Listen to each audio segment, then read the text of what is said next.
Hi, my name is Jason Harder. I'm here to share a faith story for stewardship.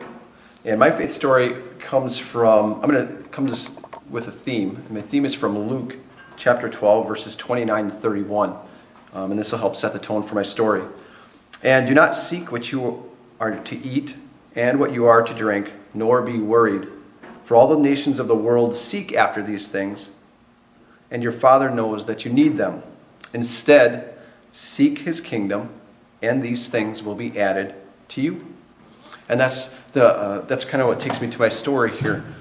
About 8 years ago, my wife and I moved up to Green Lake, and I decided to quit my job, go back to school full time, get my teaching degree, be done with it, and move on.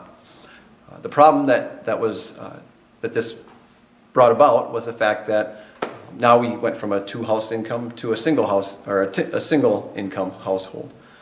The initial start was pretty good, was fine, but then our family started growing. We had our oldest daughter Naomi, and then we had Isabel, and with that, more costs, and we found ourselves in a bit of a stressful situation of feels like we're spending more money than we're making, than we're bringing in, and how long can we keep doing this, and yet still have a house and still provide what we needed, just the basic needs for our house and for our home and for our growing family.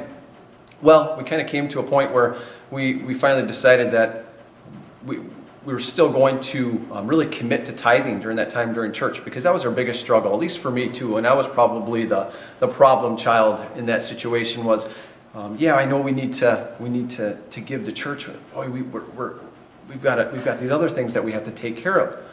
And I thank the Lord for my wife every day for her being the guidance in that situation and saying, no, regardless of what our income is and what's happening financially, we still need to take our first fruits and give those back to the Lord. And so that's what we did, and we committed that, and we trusted that regardless of what was going to happen, God was in control of that part of our life, because we realized if we tried to be in control of it, it was causing conflict and a lot of stress in our life.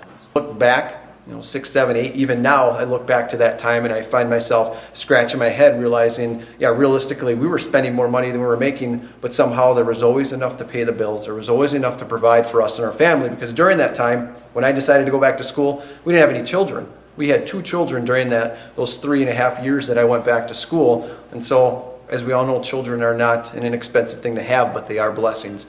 And rather than stress about how we were going to pay for things during that time, we just saw that the Lord blessed us with things. Just what we needed. Not more than what we needed. Not as much as we would have liked, but that's how we are. We always want more.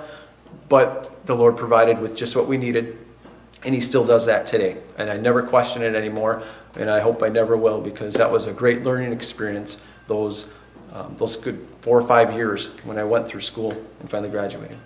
Thank you for your time.